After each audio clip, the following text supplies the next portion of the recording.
नमस्कार, स्वागत है आपका आज के मुख्य समाचार में। आज पूरा देश मोदी मोदी कर रहा है। आज मोदीमय हो गया है पूरा देश। वहीं इंडिया अलायंस वालों की हालात खराब है। इनको अभी से ही डर सताने लगा है कि हम चुनाव में हार जाएंगे तो जनता के बीच आखिर क्या मुंह लेकर जाएंगे। तो वहीं मोदी जी ने इनका भंडाफोड़ कर दिया है। आज की मुख्य खबरों पर बात करेंगे। इससे पहले आपसे एक छोटी सी अनुरोध है, कृपया वीडियो को एक प्यारा सा लाइक अवश्य कर दीजिएगा। आपका लाइक करना ही हमारी मेहनत का फल होता है।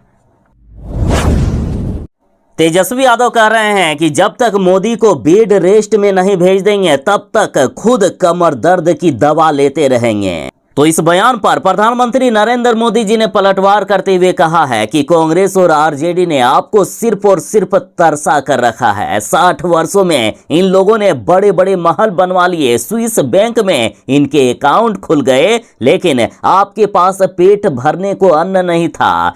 लेकिन इन लोगों की तिजोरियां और अलमारी नोटों की गड्डियों से भरी हुई है। आपके बच्चों के पास पढ़ने के लिए स्कूल नहीं था, लेकिन इनके बच्चे विदेशों में जाकर पढ़ते रहे। गरीब परेशानी और मुश्किलों में था, लेकिन इन्हें इससे कोई भी फर्क नहीं पड़ता है। मोदी जी ने कहा कि देश में गरीब की पूछ तब शुरू हुई जब गरीब का ये बेटा प्रधान सेवक के रूप में आपकी सेवा में खपने लगा। पिछले 10 सालों में मोदी का बहुत सारा समय पिछली सरकारों के गड्ढे भरने में निकल गए। जो काम 10 वर्षों में नहीं हुआ है वो उससे भी ज्यादा काम अगले 5 वर्षों में होगा, और ये मोदी की गारंटी है। इन लोगों के पास इस चुनाव में मोदी को गाली देने के सिवाय कोई भी मुद्दा नहीं है। कोई कह रहा है कि मोदी की कब्र खोदेंगे, कोई कह रहा है कि मोदी को गाड़ देंगे। कांग्रेस के शहजादे मोदी की आंखों में आंसू देखना चाहते हैं।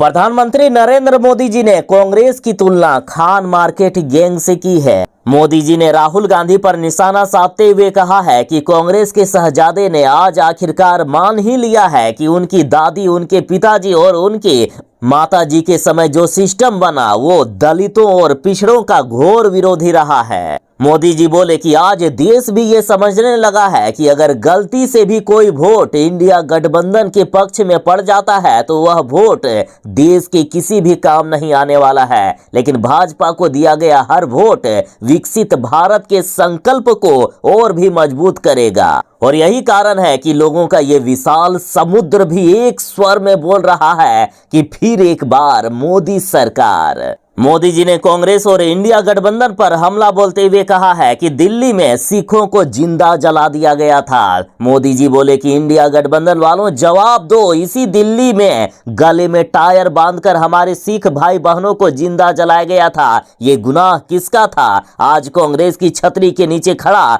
हर दल सिख दंगे का गुनहगार है। मोदी जी ने कहा कि ये मोदी है जो सिख दंगे के पीड़ितों को भी न्याय दिला रहा है। मोदी जी बोले कि इंडिया गठबंधन के सभी सदस्य बेहद ही भ्रष्ट हैं। मोदी जी ने इनको चेतावनी दी है कि यदि मैं तीसरी बार सत्ता में आ गया ना तो एक एक भ्रष्टाचारी के जो धन है उसका एक्सरे करूंगा और सभी को जेल में भेजने का काम करूंगा। एक भी भ्रष्टाचारी बाहर नहीं रह पाएगा। ये मोदी की गारंटी है। मोदी कसम खाता है कि हर एक भ्रष्टाचारी को जेल भेजने का काम करेंगे।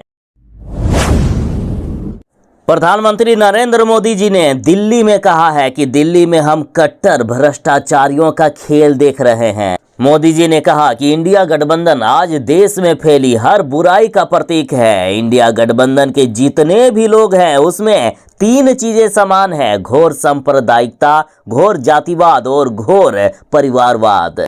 मोदी जी ने कहा कि आज ही कोलकाता हाईकोर्ट ने इंडी गठबंधन को बहुत बड़ा तमाचा मारा है और 2010 से सारे ओबीसी प्रमाण पत्र को रद्द कर दिया।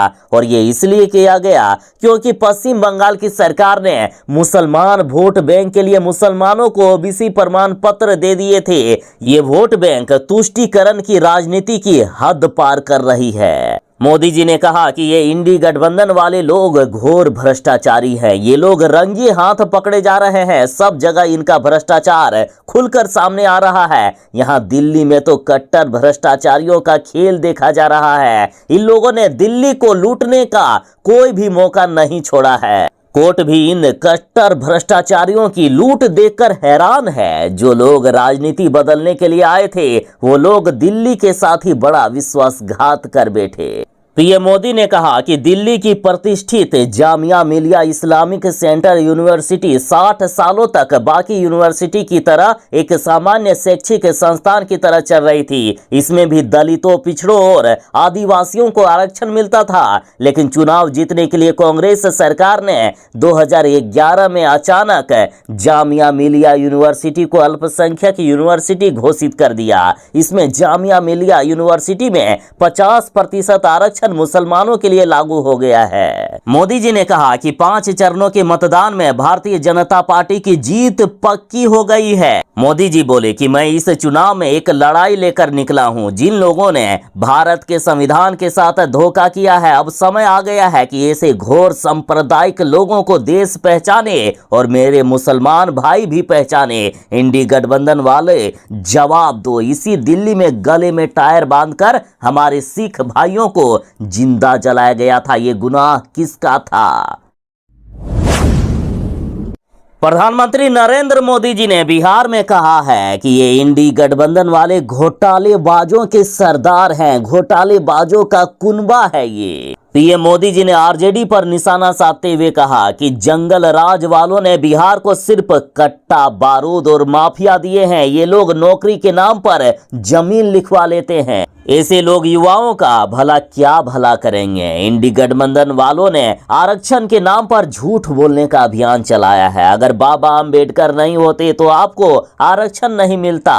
कांग्रेस के जितने प्रधानमंत्री हुए हैं सबने आरक्षण का विरोध किया है। इंडी गठबंधन घोटालेबाजों का कुनबा है और इनकी 3 बुराइयां इनके सभी दलों में समान रूप से है। ये घोर सांप्रदायिक, घोर जातिवादी और घोर परिवारवादी है। प्रधानमंत्री नरेंद्र मोदी जी ने कहा है कि आज कांग्रेस और राजद के शहजादे गरीबों की बात करते हैं कि गरीबों के लिए हम ये करेंगे वो करेंगे, तो आखिर पहले क्यों नहीं किए? प्रधानमंत्री मोदी जी ने कहा कि अब आतंकवाद को बचाना और भी मुश्किल होगा। मोदी जी ने कांग्रेस और राजद पर निशाना साधते हुए कहा कि आज ये लोग गरीबों की बात करते हैं, आखिर इतने सालों तक गरीबों के लिए एक काम भी क्यों नहीं किए? 10 साल पहले तक एक भी रुपया कांग्रेस सरकार से मिलता था क्या?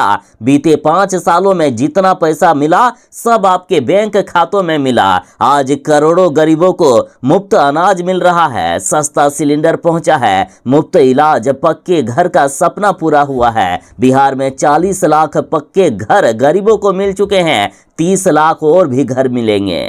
मोदी जी ने कहा कि इंडी गठबंधन के पंजाब के एक नेता कहते हैं कि बिहार के लोगों को पंजाब में ना घर खरीदने देना चाहिए, ना बिहारियों को कोई अधिकार देना चाहिए। तो आखिर इन इंडिया गठबंधन वालों में इतनी नफरत बिहार के लोगों के लिए क्यों भरा हुआ है? और कांग्रेस के लोग ने चुप्पी साध रखी है, वहीं आरजेडी उसी कांग्रेस के साथ है और कान में रुई ठूंस ली है। बिहार की मान मर्यादा, बिहारियों का सम्मान इंडी गठबंधन के लिए कोई मायने नहीं रखता है। मोदी जी ने कहा कि जैसे जैसे 4 जून नजदीक आ रहा है वैसे वैसे इंडी अलायंस की गालियां बढ़ रही है। इनको बर्दाश्त नहीं हो रहा है कि देश की जनता मोदी को अगले 5 साल के लिए फिर से चुनने जा रही है। इन्होंने बिहार के लोगों को मारा, थपड़ाया, माताओं बहनों का जीवन बर्बाद किया और आतंक और भ्रष्टाचार को बिहार में ये लोगों ने हावी कर दिया। उनकी आंखों में अब मोदी खटकता है क्योंकि बिहार आज विकास की सीढ़ियों पर चढ़ रहा है।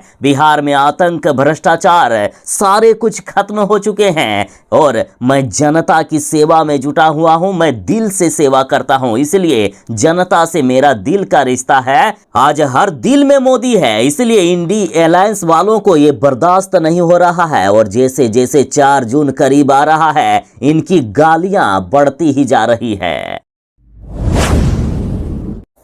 उत्तर प्रदेश में प्रधानमंत्री नरेंद्र मोदी जी ने कहा कि मैं गरीब का बेटा हूं, मुझे किसी के लिए कुछ भी कमाना नहीं है, जो करना है देशवासियों के लिए करना है, हमारे देश के लिए करना है। मोदी जी ने कहा कि कल मैं एक वीडियो देख रहा था जिसमें लोग भाग भाग कर मंच पर चढ़ रहे थे। मैंने पूछा कि ये हुड़दंग क्यों चल रहा है, तो बताया गया कि सपा कांग्रेस वाले रैली में लोगों को लाने के लिए कॉन्ट्रैक्ट देते हैं। भीड़ जमा करने के लिए प्रत्येक व्यक्ति पैसे देते हैं, लेकिन इन्होंने पैसा नहीं दिया तो लोग भागकर मंच पर चढ़ गए। मोदी जी ने कहा कि आज पाकिस्तान हार चुका है, लेकिन उनके हमदर्द सपा और कांग्रेस वाले भारत को डराने में जुटे हुए हैं। ये हमें डराते हैं, इनको मालूम नहीं है कि 56 इंच क्या होता है। मोदी जी बोले कि मैडम सोनिया ने तो अपने अध्यक्ष सीताराम केसरी को बाथरूम में बंद करवा दिया, फिर उठवाकर फुटपाथ पर फेंकवा दिया और रातों रात खुद अध्यक्ष बन गई।